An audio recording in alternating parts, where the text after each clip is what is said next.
Good morning, everyone. My name is Grace O'Connor, and I'm a licensed marriage and family therapist at Gender Wellness of Los Angeles. And I'm here today with Robyn Goldberg. Robyn began her career at Cedars-Sinai Medical Center in Los Angeles as the inpatient dietitian in the Department of Cardiology. Over the last 24 years, she has developed her own private practice in Beverly Hills, California, where she specializes in medical conditions, disordered eating, eating disorders, health at every size, pre-pregnancy nutrition, and people in recovery. Robyn is a certified eating disorder registered dietitian and a supervisor from IAEDP. And Casey, would you like to introduce yourself? I'm Casey Weitzman. I'm a licensed marriage and family therapist and have been licensed for 30 years this year. And we started this podcast over the binary, probably because my mentor, Robyn Goldberg, really has motivated me to step up my act. And so this is our third podcast, and I'm really excited to have Robyn on our podcast. She was so generous to have me on her podcast twice. So I thought it would be fun and challenging to do this for us. And what I also wanted to say about Robyn is Robyn truly is my friend, colleague, and tennis partner.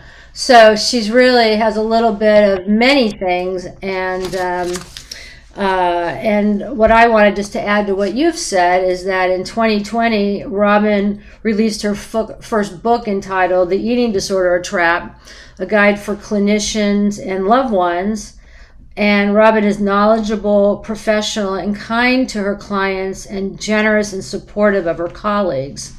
In fact, Robyn encourages collaborating with other eating disorder specialists and has a talent for matching colleagues with other colleagues and making sure each client is equipped with the best doctors, clinicians, and very resourceful. Anytime I ask Robyn for any kind of referral, from dinner places to the best residential treatment centers, and anyone that I need either in the eating disorder field or endocrinologist, to anyone, I call Robyn Goldberg.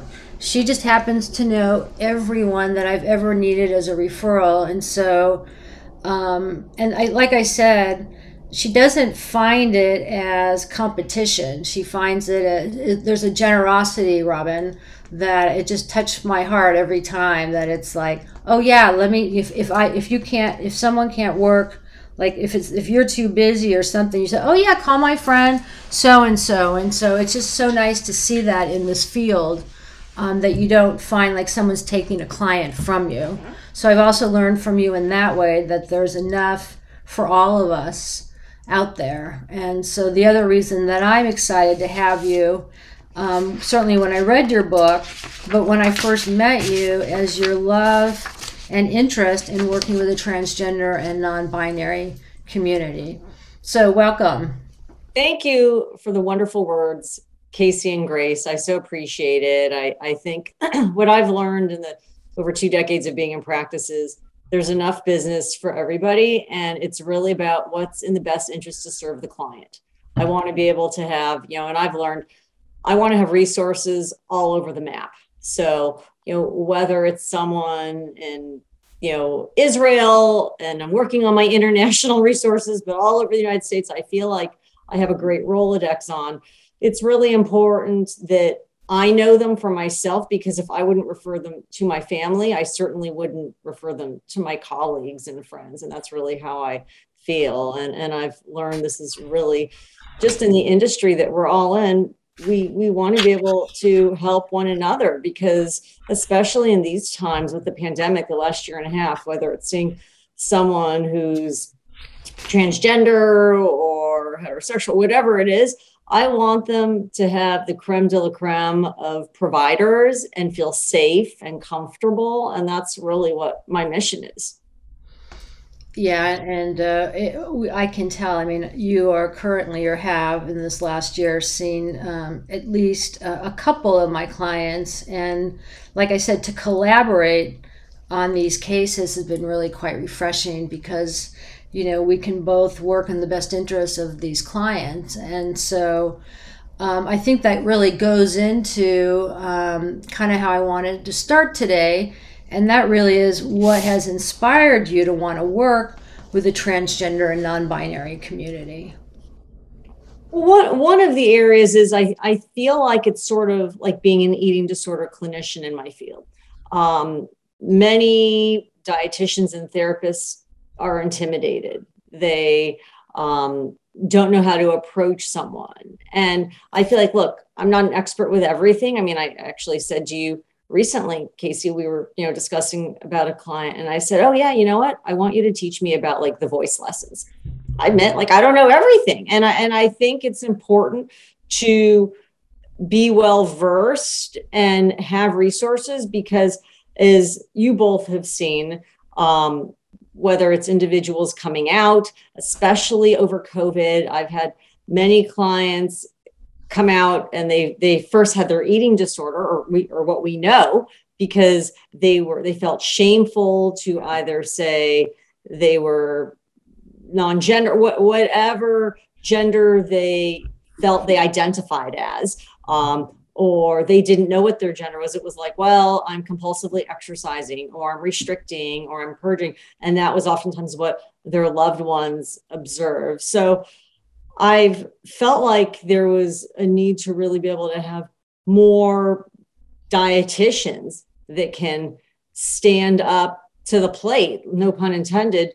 And I, like to be of service, and I'm the first to ask for supervision and support if I don't know the answer to something and how to work with someone with where they're at versus it's sort of like in the eating disorder field, I'll have people say, oh yes, I was on the Academy of Nutrition and Dietetics website, and there's all these like generic boxes to check off, like, oh, I specialize in diabetes, and it's sort of like, well, just checking off a box doesn't make you an expert. And, from the non-gender place, it's not my lived experience. It's the experiences of the clients. Clients are the best teachers I have found. And then, of course, being able to have you as my resource for all these years, and now Grace, it's like, I like to have resources that I can ask a question and not feel embarrassed, because if I knew all these things, I wouldn't need to have people to refer to. Yeah, I think that's a good point. One statistic I can kind of add to that is that the rate of eating disorders amongst transgender people is 4 times higher than it is their cisgender counterparts. Can you talk a little bit about that, Robyn? Yes, actually, Grace, and I talk about this in my book. I think people perceive that it's most common that individuals, well, first I'll backtrack and say the most common eating disorder that's not spoken about is binge eating disorder. 60% of cisgender women who have dieting history struggle with it, and 40% of cisgender males struggle with binge eating disorder. NEDA, the National Eating Disorder Association, is always updating the statistics on gender, non-gender, and eating disorders. But I will say, so that's the most common and the least discussed. What people perceive is, like, I'm going to put myself out there as someone like me who's a cisgender, hetero, Caucasian female in a smaller body with eating disorder, who's, by the way, an adolescent or youth.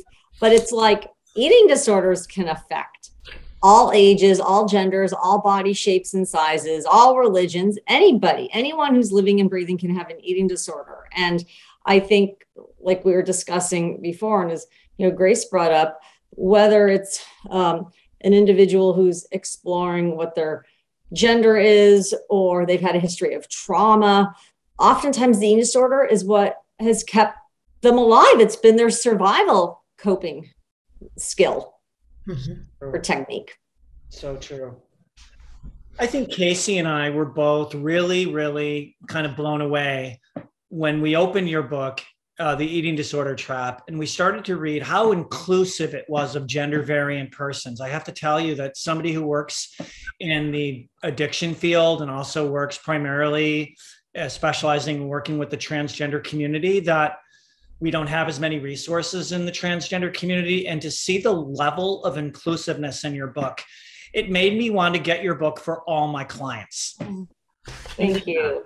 To be able to turn that book over to one of my clients who's struggling not only with their gender, but struggling with an eating disorder or binge eating or body dysmorphia, for them to be able to see themselves represented in the book, I think that is huge.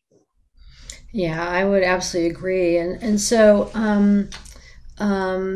really then what I wanted to ask you is, what challenges have you seen when talking, let's say when Grace and I would refer one of our clients to you, what challenges do you think have you seen when talking with a prospective new client that's suffering from gender dysphoria or body dysmorphia? How might you, what challenges do you think might be different when you're dealing with someone that has had kind of difficult experiences with providers before and kind of feel some kind of shame or embarrassment about even maybe calling and having that first experience with you?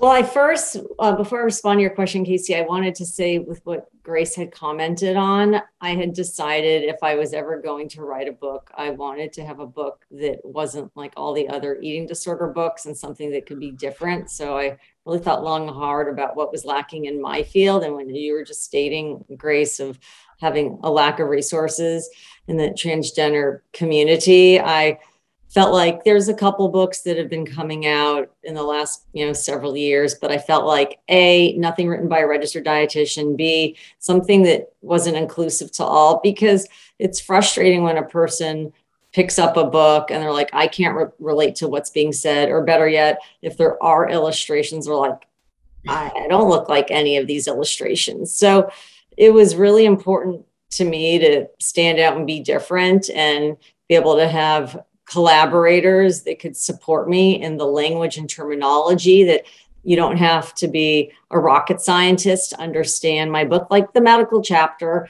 7's a bit more intense, but it's really written for the layman and the new clinician and providers that are not trained in sort of. So I just wanted to say, because that's kind of how that evolved. Sure. And I, appreciate you recognizing that too, because I think there is such a need to have more resources accessible to all. Thank you for that. Yes. Of course. Casey's question, when you were just asking about body dysmorphia and how I would speak to a person, I think I got the question. Correct me if I'm missing something there. One of the pieces I always like to address is how a person wants to be identified. Like, what pronouns do they want to be identified as? What name? Because it could be very damaging, even if a person says, oh, I go by they, them. And then, like, I know doctors that are like, oh, they'll outgrow it. This person's really a she or a he. And it's not only offensive, but it's not honoring and respecting what the person is telling you, especially if a provider has the decency, let alone even knowledge, to inquire. I think it's about respect first and foremost. I wanted to say that. Absolutely. No, and I think that's good. And I even had an experience this week. I mean, people will say, and we can go into this later, but, the respect of you calling them by their name and their pronouns. And I think even with clients that we've shared, I'll say, okay, here's the client's name and pronoun. And so then 3 months we'll be working with the same client. And it's like, oh, by the way, I need to let you know they've changed their name and now their name is this. And so it's like just the flexibility we all have to have of, meeting our clients where they are. And I guess what I wanted to ask you, though, when we say what inspired you, my sense of what you've shared with me is growing up in your family. I think you've shared that your family was always having lots of more colorful people growing up. So do you think that also kind of helped you sort of immerse yourself with all kinds of people? Or because a lot of my contemporaries, you know, I used to have two different business cards, one for the transgender people, then there was like, this is the other thing I do. And then for most people, it was like, I didn't even tell them I worked with transgender and non-binary because it was an early time and I felt like people would discriminate against me. You know what? That's a good point, Casey. I never even thought of it. And I don't know if you shared this with Grace, but, you know, growing up and like if someone didn't have a place to go for Thanksgiving or the Jewish holidays, anyone came to my house, and my mom, like her family was always the emergency room at Cedars-Sinai Medical Center, because she had, prior to COVID, actually been working in there for almost 30 years, actually, as a retired nurse and a volunteer. But there used to be in West Hollywood, the Sports Connection, which is a 24-hour fitness. And some of my mother's dearest friends, like always, I think of as a kid, like going to the Crystal Light Aerobics Championship of her friend, Brett Kelly, who unfortunately passed away from AIDS, and Charles LaGreca, this awesome chef who used to make great muffins every time he'd bake a batch for his clients, and all his different boyfriends. And it was like, so I grew up with always like, oh, Charles is bringing the muffins and Brett's going to practice his aerobics routine. And so it was just like my normal of what I knew. So maybe, I mean, I think, you know, I've always grown up with the message. It's like, we're all created equally and to be friends with everyone. So, I mean, that's like how my life is today. I have friends, all colors, ages, genders, body shapes. It's just what I've known. And that's honestly, you know, pre-COVID, and Casey knows this, my mom's having a knee surgery, knee replacement tomorrow. And before this, I remember like beginning COVID, she was like, I miss going to Hamburger Mary's with everyone for gay bingo. Oh, yeah. You're kidding. Yeah, I mean, so it's like, honestly, you know, and I have an older mom. It's like what I've known my whole life. So well, that's what I'm saying. I didn't tie it together, but I have, because I don't think a lot of, I don't know. What do you think of that, Grace? Oh, I Sunday night bingo at Hamburger Mary's is probably one of the great Los Angeles institutions. Unfortunately, we're starting to lose a little bit of our history because the 24-hour fitness, which has now been around for, I don't know, 30 or 40 years, it's closing. They're actually closing. Yeah. Oh, I didn't know. Because of COVID. Yeah. I just found out over the weekend. So that's an institution that's going away. Yeah. Which is sad. But, you know, one thing I wanted to ask, Robyn, I'm going to read a statement to you, and I'm curious. I would like to hear your thoughts on it. Okay. So, gender affirmation surgery, GAS, or gender confirmation surgery, has a positive impact on the health of transgender patients. However, some centers employ body mass index, BMI, as a strict selection criteria for surgical candidacy. Several single center studies have found no clear correlation between BMI and complication rates. Can you share your thoughts on this? So a couple things, and I actually talk about this in my book. BMI was developed in the 19th century by a Belgian statistician for groups of men. It was not meant to carry on all these, you know, years later, you know, thousands of years, et cetera, later. And it does not take into consideration well, first of all, it's only about height and weight. So it does not take into consideration a person's sleep patterns, their brain health, their energy, their hormone function, their genetics. It's very archaic. And fortunately, some medical practices have moved away from it. But unfortunately, the majority of them are still wrapped up in this. It's meant for groups of men, not individual people. Yeah. And the other part is genetics. Like when we're babies, it's predetermined what our body look like as we age, even with, you know, gender affirmation surgery. So like if a person's having to go through a natural extreme measures to change their body, if that means I'm excluding a specific food group. I'm excluding a specific food. I have to, work out X amount of hours a day or several times a day. It's probably not the place that your body is meant to be. And, if you just kind of think about this like arbitrary calculation and statement of it, just looking at your height and weight, we don't think about like when a person's stressed, cortisol levels increase. We don't think about what the body goes through. And it's unfortunate that many surgeons are still using that as, I'm going to say, would you both say it's true to say like the gold standard in the gender affirmation surgery, as opposed to looking at the person as an entire person? I think that's like the key part, because really, and I talk about this in my book, what would be more useful is if they use, it's called the eating attitudes test, the Eat 26. That is an assessment, because a person, it kind of reminds me, Grace, of like bariatric surgery, right? So with bariatric surgery, I, would see people that are like, oh, I'm just trying to get signed off so I can get the surgery. I have to meet with the dietitian. I have to meet with the therapist, but it does not take into consideration a person's dieting history, their culturally, foods they've been exposed to, food scarcity, the psychological components. I know I've mentioned genetics. You might say, oh, you know what? I have my grandmother's hips and I have my father's arms and legs. I mean, it's like we see this as we age, even with a surgery, parts of us that take after other family members. Yes.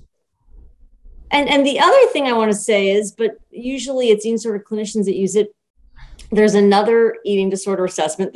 So actually the eating attitudes test is like, I would say, the most user-friendly. Then there's the SCOFF, and there's these standard questions that are in it basically. And it is like if a person feels sick after eating, like if they're making themselves feel sick, if it's about control, if they're, it's because it's not done in this country, like they're talking about 1 pound, like stones, like, we talk about pounds here. And then also, their relationship to fat as well as to food. But again, I really think for the gender affirmation surgery, it would be most effective if those healthcare providers could expand an evaluation process.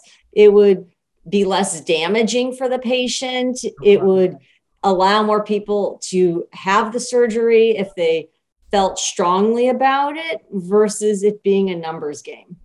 Yes, and clients are already coming in when they're going in to get their letters and to meet with their doctors. They're already feeling dysphoric. I mean, they're already dealing with issues of body and body image. Yes. And feeling comfortable in their bodies. And then to be told that there's some arbitrary number. I mean, I have known people who have been turned down from major transgender health programs for surgeries because of BMI. And these were people who were otherwise very healthy, who ate very well, who felt very comfortable in their bodies outside of wanting to have surgeries. They had good eating plans and they felt comfortable in their bodies, and they were denied access just because of BMI. So and I have really a question, Grace. So when you've seen those people that have been turned away, have you followed up to see, like, how did they work through? Like, what did they do so they could feel comfortable?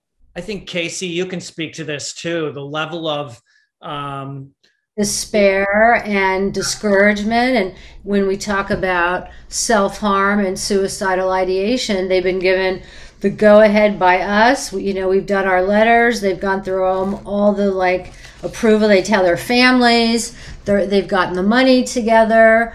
And then at the 11th hour, the surgeon or the office says, you're not good to go. You're going to need to lose this weight or this. And until you get your BMI under 30% or 27%, we're going to have to delay your surgery. And then part of our work is to encourage the client to find a different surgeon, because they're so messed up. So our work is to to help them not be so discouraged and say, we're going to get you there. And Grace and I are huge advocates for care. So we'll just call other hospitals or other of our doctor friends and say, listen to this, what do you think? And, you know, both of us being members of WPATH, or soon to be members of WPATH, this is one of the big issues we're having with the surgeons. You know, it's like, just like what you said, you know, forget the BMI, you have to take this case by case. And so we've both had these situations where, you know, maybe they've gained weight since they had that last exam. I mean, being in COVID, you know, we've either put on some pounds or taken off a few pounds, but it's just a crime, in my opinion, rather than like some of these other ways to figure it out, to do this to a client. It's just been heartbreaking for us, don't you think, Grace? I want to just ask you both, when you'll say look for another doctor, my initial response is it's sort of like in the eating disorder field. In Los Angeles, we have less than a handful of eating disorder trained physicians that we all refer to and that are all drowning. And the other ones are in other states. Do you find it's difficult to find a compassionate surgeon, physician that's going to work with where the client is at? Yes. Casey, I don't know if this has been your experience, but I have found the longer they've been in the field, the more empathy they have for the clients. It's the newer surgeons, you know, who haven't been working in the transgender field long enough, who don't necessarily have the knowledge of how treacherous it is for transgender people to navigate transgender healthcare. You know, getting approved for all these surgeries, being denied, finding competent surgeons, finding competent health programs that are affirming. It's such a challenge already. And like I said, our clients are already coming in with such massive amounts of gender dysphoria. And then to have to navigate the transgender health experience, it can be really, really overwhelming. It's traumatic. It's intense. I mean, it's a full-time job. Yes. To do it. So it takes a team that can help a person work through all these challenges, for sure. Right. So I know in a couple of cases, it's really like calling around. It's kind of like the Robyn Goldberg show. It's almost like, okay, so I'm going to call this doctor, and these guys, they may be out of state. Like, this is ridiculous. What's your take on the BMI? Like, would you do the surgery after getting all the stats on the client? So it might be, okay, these are the surgeons I've been friends with for 30 years. And even in the endocrinologist or internist, we both have worked with, right? It's like, he's been licensed or done this work for 30 years. So there's some flexibility. But like you said, a lot of the newbies are like, this is the way it's going to be. Because there's a lot of new surgeons in transgender health that have no flexibility. So you would think the new doctors would be more flexible because they're younger versus the older doctors that are set in their ways, but it's the opposite you're both saying. I wish that were true. I could, there's a story, another day we'll be able to talk about Paria Hasuri, who is a pediatrician with Cedars-Sinai now, and talking about, in an article she wrote for the New York Times, about the lack of training for transgender identity in medical school, just bereft of transgender education. So I hope it's gotten better in the last 10 years or so. I really do, but I'm not convinced that it is. So no, it has not gotten better in the last 10 years, but I think it's like you said, like case by case, Robyn. And so again, it's like calling my surgeon friends and saying, like, what's the story? And some are like rigid, and some are like, you know, let me meet with the client and let's see what we can do. So I really like those providers that are like, I wasn't even thinking of BMI, you know? Yeah. So, well, and they're not thinking about when a patient is starting estrogen or testosterone or whatever medication. I mean, changes will be happening too that are not within the client's control. Maybe cravings, appetite, increase, decrease. There's so many factors, but it's a breath of fresh air. It sounds like when a physician has not, thought about BMI. Yes. Right. They need to be cloned, those doctors. Well, absolutely. And I guess what I wanted to ask you is, I think Grace and I have been talking about this all week as we were prepared for today, but what factors do you feel has contributed to the explosion of eating disorders in the United States in the last 5 to 10 years? We need another episode. Well, we may have you back. Sometimes it takes longer. Yes. What would you say? What have you noticed? A number of factors that stand out, of course, is the media, including social media and the messages of diet culture, the emphasis on the quote unquote, the thin ideal. It's like, if you don't eat a certain way or look a certain way, you're not going to be successful and have all these plethora of, factors in your life. It's the messages that we hear. I mean, unfortunately, healthcare providers too. It's sort of like what a healthcare provider would say to someone in a larger body. Would they give that recommendation to someone in a smaller body? Like if someone in a larger body was coming to them and now their cholesterol is up and they're like, oh, you should lose weight, you should eat da, da, da. It's like, we don't think about genetics, hormones. Are they going to say that to someone that looks like any one of us? Probably not. So it's not synonymous with one another. The recommendations are skewed based on who is sitting in front of them and assuming like just the stigma behind like, oh, a person looks a certain way. Oh, they're probably, eating fast food and there are like these assumptions, and the stigma is really problematic. And I think giving unrealistic expectations to a patient, like I'm seeing a woman tomorrow who, just from what I've heard from her, she's been like very mindful, throughout her life, been very active, she's in her 70s, and the doctor wants her to be on more medication for her heart. And so she sent me an email I saw over the weekend, like, Robyn, I don't know what else to do. It's like we don't think about when we go through menopause, if we are, a person that does go through menopause, like cholesterol levels could increase. We don't think about just our genetics, like our family history. Oh yes, everyone in my family has heart disease and high cholesterol. It's like, you can't change your genetics. Your genes are your genes, but you have control over your diet and your activity, but not where it's consuming your thought process and where it's the only thing you're thinking about. So I feel like these messages, and unfortunately, even just, things on the internet's not regulated. And to be able to know, like, who can we follow that's reputable, accurate, gives science-backed data? I mean, these are factors too, because like you've mentioned the last 5 to 10 years, but even the last like year and a half, there's been a lot more screen time in people's lives. And even when you hear about with COVID, it's like, oh, quote unquote, obesity is a risk. I mean, things that are not backed, and it's just thrown in there like with a pre-existing condition like having cancer, which is false. I think, again, it kind of reminds me of like, someone's putting a flame in your butt. You're like, oh, okay, I got to get motivated now. It's scary. Like fear is a great motivator. And I think these, providers, media, online, all of it, I think has escalated over time. But in the last couple of years, it's just like through the roof, especially with people being home more or speaking to friends, family, teachers, just, false information that's lingering around. Yep. That makes sense. Because so many doctors will tell a client you're obese.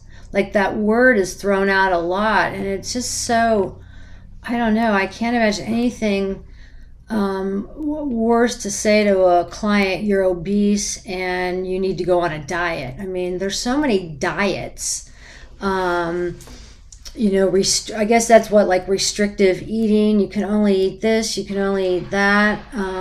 Yes, the food rules, and it becomes the only thing a person is thinking about. And the problem is that's a stigmatizing term. Like there's the terms we use in my field. There's people in larger bodies, there's people in smaller bodies. And the best example I could give, and I would love for you guys to include it in your show notes. Actually, it's called Poodle Science.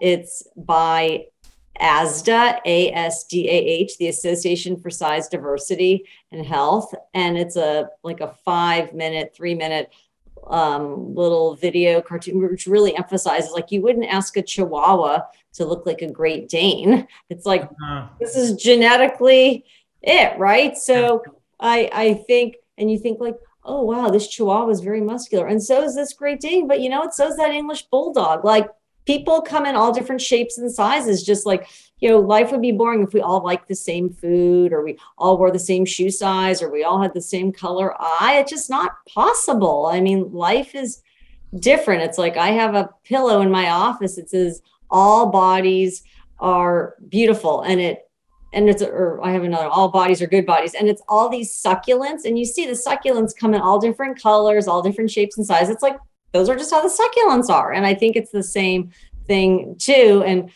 really, for people to expand, like, what helps a person be an appropriate candidate for surgery, and I think a big factor is if they're psychologically ready. You both know that the psychological piece is like so important, and it's not assessed by these providers. Right. We just have a few minutes, but what I wanted to ask you was, do you feel that, I mean, one of the things I noticed in your book was that sometimes therapists or other providers don't bring in the team, that even as therapists, we don't think about the person's mind body, and that sometimes we don't even ask about, is there a possibility of either an eating disorder, or like we miss asking about, I don't know how you describe it, but their dieting history, or if they have a history, like what that looks like. If someone says like, oh, I have a history of eating disorder. Well, what was your eating disorder? What kinds of eating disorders? And when did you last engage in any of these behaviors? I think maybe what I'm hearing you say, Casey, is just like, A, lack of screening questions, right. But B, I think that's why it's like supervision. Right. We all need supervision. It doesn't matter how seasoned you are, because then it's like, oh yeah, here's a couple questions I could put into my intake. And these are things I can ask. Like, you know, I'm on all these listservs and supervision groups, and that's how you continue to evolve in your trade, whatever it is. So for sure, I think it's oftentimes what a person's not trained in, but also not having your ego get in the way of like, oh, I'm not going to supervision. It's like, you'll be stagnant and fall behind the times if you're not receptive to it. Yeah, I'm really glad about that. So tell us a little bit, are you, with COVID, every provider, I hear a lot that providers will never go back to an office. So are you seeing some clients in person, or mainly over, we call it telehealth, but I don't know if that's what it's called. What do you call what you do when it's online? Telehealth. Okay, thank you. I don't know. I never assume anything. So tell us how people, I mean, if do you, like a referral, how do you decide if you're going to see someone new in person or over telehealth? Well, since Delta, I've pulled back how many people I see in person in my office, which you've seen, Casey, I have a new office now, but French doors open and windows and AC and a ton of air circulation. So pre-Delta, I was seeing, I would say, at least half of my clients daily in person, but enough that I could sanitize and spray and in between each session. Yeah, and you sure do. I know that for sure. Even on the tennis court, there's wipes and more wipes and lots of wipes. So I can attest to. Yes, I'm like your flight attendant on the airplane. I'm giving you a wipe. So now when a new person calls, and I really screen to see, just because, I have the booster, I've been, full vaccinated, the booster, it's been, coming on a month that I've had, and I'm still in the mask and they're the mask. But I think for a client with an eating disorder, or, they're really struggling, or they're going through, gender affirmation surgery. I mean, these are the clients I prefer to see in person versus, I had someone who's like, I'm seeing tomorrow on Zoom who has gestational diabetes. And I was like, what, virtual would be best. And they're like, oh, for me too. So I find when I'll say it to the clients that don't need to be seen in person, they're like, oh yeah, I prefer that. And the ones that need to be seen are like, oh, I'm so glad you're going to see me in person, because, I can't take your pulse through Zoom. I can't see your skin color through Zoom. I can't feel the temperature of your hands. And I just think it's better, especially with at least a lot of the kids and the younger folks that are Zoomed out and now they're going back to school. So I really approach it case by case, but, ultimately I want to see everybody in person. I'm just kind of waiting to see, what's happening with numbers post Labor Day. Yeah. We've all had to navigate that, all of us. Is there anything else, Grace? Because then I was just going to ask Robyn how people can get in touch with Robyn. Let's finish up with that. Robyn, okay. Robyn, how can people, just in case we don't have show notes, but we'll try, how can people get in touch with you? Great. Well, my website is askaboutfood.com. That's my business website. I have one for my book, which is theeatingdisordertrap.com, but that one funnels into the askaboutfood.com. My thank you. That is the book. I so appreciate it. And my Instagram handle is Robyn with a Y, Goldberg RDN. And my Twitter is Robyn with a Y, RDN. And yeah, I'm all over the internet. So I'm. And what is your podcast? Tell us just quickly. Thank you. My podcast is the Eating Disorder Trap Podcast, and it's on iTunes, Spotify, iHeartRadio. It's on all places that you can access podcasts. And I've listened to it, and it's great. Thank you very much. You're welcome. So Grace, you wanna just say goodbye for us, or I was just going to say that it's so great, Robyn, to have you. It was fun. I'm sure that we didn't get to everything, but love to have you back. Pleasure. It was such a pleasure to have you. Oh, I love speaking with you both. And Grace, it's always fun to do this with you. It's always nice to have a co, so that I don't have to do it by myself. But again, Robyn, thank you so much. And thank you. And until next time, what is the name of our podcast, Grace? Over the Binary. All right. Well, take care. Thank you, Robyn. Thank you. Okay. Bye-bye.